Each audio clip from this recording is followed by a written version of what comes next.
On the 26th of April, 2003, deep inside Blue John Canyon in Utah, an 800-pound boulder shifted without warning and slammed Aaron Ralston's right wrist into the canyon wall. He was wedged in a slot barely wider than his shoulders. More than 100 feet below the desert's surface, out of sight, out of sound, out of luck. No one knew his route. No cell signal. No schedule. Just 350 milliliters of water and 2 burritos, while the rock kept tightening like a hydraulic press with every passing hour. By day 4, he etched his name, his birth date, and what he assumed would be his death date into the stone, then recorded final messages to his family. His body started shutting down. On day 6, he made a calculation no rescue team could make for him. To leave the canyon, he would have to break his own bones and cut himself free. Aaron Ralston was 27 years old, a trained mechanical engineer, and an experienced climber. On the 26th of April, 2003, he biked roughly 15 miles into the remote canyonlands of southeastern Utah, parked his bike, and began what he expected to be an 8-hour solo hike through Blue John Canyon. He told no one his exact route. For him, it was a routine outing. The canyon narrowed into a classic slot, smooth walls barely shoulder-width in places. Sunlight reduced to a thin ribbon overhead. As Ralston descended past a suspended boulder, he shifted his weight. The rock moved. It slammed his left hand first, then rolled and pinned his right wrist against the canyon wall. The boulder weighed close to 800 pounds. Gravity locked it in place. Every solution he tried failed on contact with reality. He chipped at the rock with the blade of his multi-tool. The stone shed dust and nothing more. He built a pulley system using his climbing rope, applying textbook mechanical advantage. The rope sang under tension, but the boulder didn't move. There was no leverage point, no crack to exploit. Physics had decided.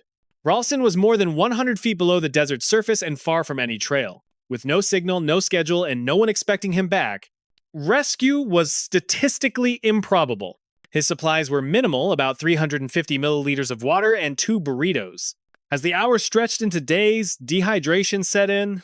He began drinking his own urine to slow the process. His mental state fractured periods of focus interrupted by confusion. Dreams bleeding into waking moments. On the 4th day, he accepted the most likely outcome. He carved his name, his birth date, and a presumed date of death into the canyon wall. He recorded goodbye messages for his family, speaking calmly, as if documenting a finished experiment. His trapped arm began to deteriorate, circulation compromised beyond recovery. The turning point came not from logic but from clarity. On the 5th day, he experienced a vivid vision of himself years in the future, playing with a child missing part of his right arm. The implication was simple survival required loss. When he woke on the 6th day, he assessed the anatomy. The boulder trapped his forearm, but his elbow was free. Using torque against the rock, he fractured his radius and ulna. Then, with a dull 2-inch blade, he spent nearly an hour cutting through skin, muscle, and tendons. He used the pliers on his multi-tool for tougher tissue, and tubing from his hydration pack as a tourniquet. Free at last, the ordeal continued. He rappelled down a 65-foot wall with one arm, then hiked 7 miles through the desert. Hours later, he encountered a Dutch family on vacation, who gave him water and called for help. A helicopter arrived roughly 4 hours after his self-amputation. Ralston had lost around 40 pounds and nearly a quarter of his blood volume. He survived. On the 6th of June, 1985, Joe Simpson, 25, and Simon Yates reached the summit of Ciudad Grande in the Peruvian Andes, completing the first ascent of its west face. The climb itself was a success. The descent was not. They chose the North Ridge as weather deteriorated, visibility shrinking with every hour. On the 4th day, while descending a steep ice wall, Simpson slipped. He landed awkwardly, driving his tibia into his knee joint and shattering his right leg. The injury was catastrophic. In that remote terrain, helicopter rescue was not an option. The only way down was improvisation. Yates anchored himself in the snow and began lowering Simpson using 2 150-foot ropes tied together. He lowered him about 300 feet at a time, then downclimbed to reset the system. For hours it worked. They descended roughly 3,000 feet through methodical repetition. Then darkness arrived with a blizzard. Visibility collapsed to nothing. Unaware of the terrain below, Yates lowered Simpson over a cliff edge. Simpson was left hanging in space, suspended above a crevasse. He couldn't climb back up with his shattered leg. Yates couldn't haul him up. The snow anchor was slowly failing. For over an hour, Yates held the rope, feeling it cut into his gloves as the anchor crept. The calculation became unavoidable. If the anchor failed, both would be pulled into the void. Yates cut the rope. Simpson fell into the crevasse, crashing onto an ice bridge. Against all probability, it held. Trapped in darkness, he made another decision. Descend deeper rather than wait to freeze. About 70 feet down, he found a sloping wall of unconsolidated snow that led toward daylight. Using his good leg, he hopped and crawled his way out. Over the next 3.5 days, Simpson dragged himself 5 miles across glacier and moraine, delirious and without food or water. Hours before Yates planned to abandon base camp, Simpson's voice carried across the ice. He had made it back. In early November, 198-122-year-old Yossi Ginsberg entered the Bolivian Amazon with 3 companions. One of them claimed to be a geologist who could lead them to a remote indigenous village rumored to sit near gold deposits. After days in the jungle, it became clear the man was a con artist with no real experience. The group split up. Ginsberg and Kevin built a raft to follow the Tuichi River back to civilization. The raft hit rapids and was swept toward a waterfall. Kevin jumped ashore. Ginsberg and the raft went over. He emerged alone in one of the most hostile environments on Earth. No map, no training, no supplies. During the first week, he survived on wild fruit and bird eggs, drinking stagnant water until his stomach rebelled. Insects became a constant assault. Fire ants covered his body. Army ants attacked at night. Fungus ate into his feet, and leeches attached wherever skin stayed wet. Venomous snakes and wild boar turned every step into a gamble. On the 6th night, a jaguar followed him through the darkness. He had no fire, no weapon, no defense. As days passed, hunger and exhaustion blurred reality. He lost all sense of direction in the endless green. At his lowest point, he ate insects, lizards, and raw eggs to stay alive. On the 19th day, barely able to stand, Ginsberg encountered Kevin again, now searching with local helpers. He was pulled from the jungle at the edge of collapse alive, but nearly spent. On the 25th of May, 2006, Australian climber Lincoln Hall, 50 years old, reached the summit of Mount Everest. After a failed attempt more than 2 decades earlier, the ascent fulfilled a lifelong goal. The descent triggered a medical collapse. At around 28,200 feet, Hall began showing clear signs of high-altitude cerebral edema. His brain was swelling inside his skull. Haste dismantles basic neurological function. Hall became confused, disoriented, and intermittently aggressive. His coordination failed. Simple tasks, standing, clipping a carabiner, following instructions, became impossible.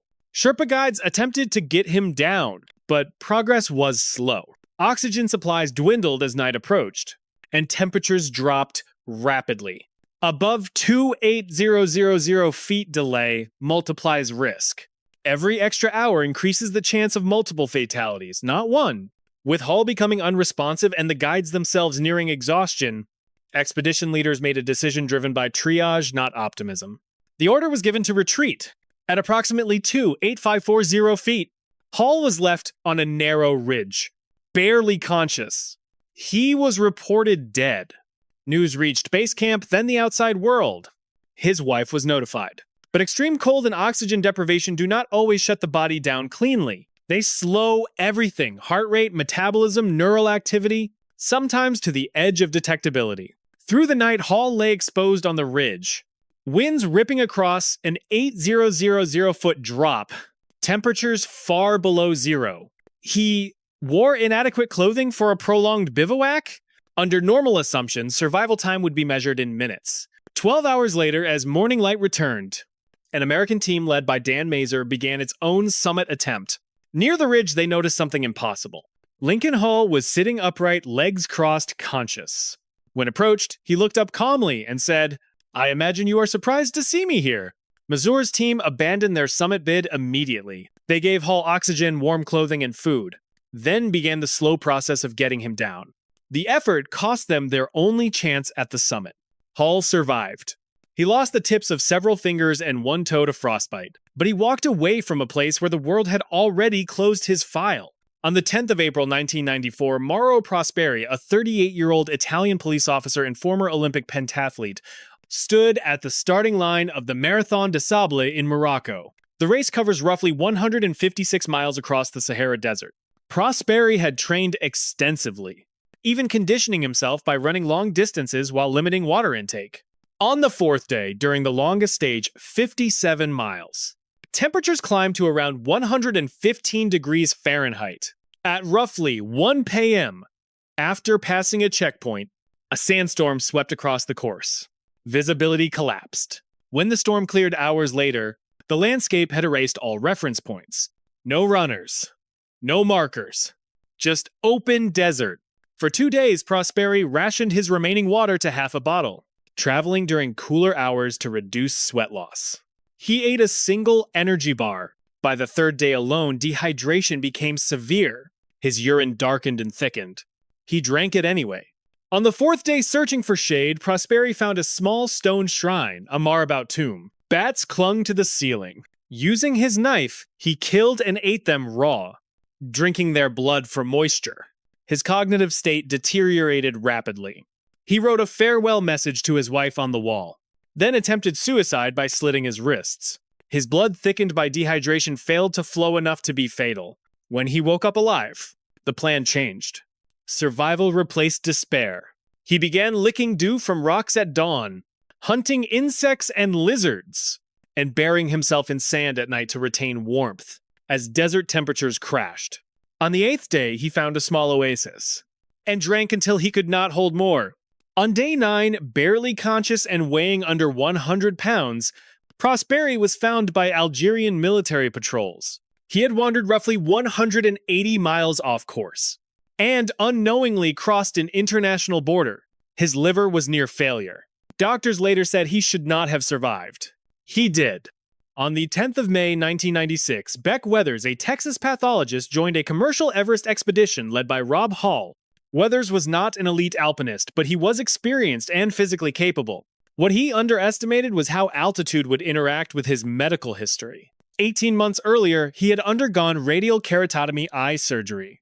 As the team climbed higher, the cold caused his corneas to swell.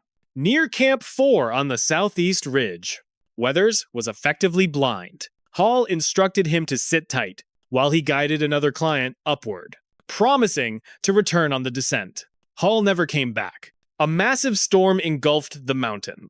Climbers became disoriented only a few hundred yards from camp, unable to see through wind-driven snow. The group clustered together as temperatures plunged, and winds hit hurricane force. When there was a break, the strongest climbers went for help. Weathers and several others severely weakened were left behind. That night, Weathers slipped into a hypothermic coma. The next morning, a guide checked him and determined he was beyond saving. He was officially left for dead. His wife received a phone call in Dallas informing her that her husband had died on Everest. 15 hours later, Weathers regained consciousness. Despite massive frostbite covering his hands and face, he stood up and staggered toward Camp 4.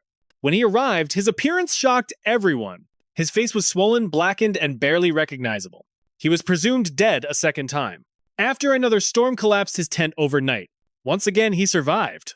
Rescuers eventually organized one of the highest altitude helicopter evacuations attempted at the time. Weathers lived but lost his right hand, most fingers on his left hand, parts of both feet and his nose. Against the environment, the odds, and repeated conclusions that he was already gone, he walked back from a place where survival was not supposed to occur. There's a pattern running through every one of these stories.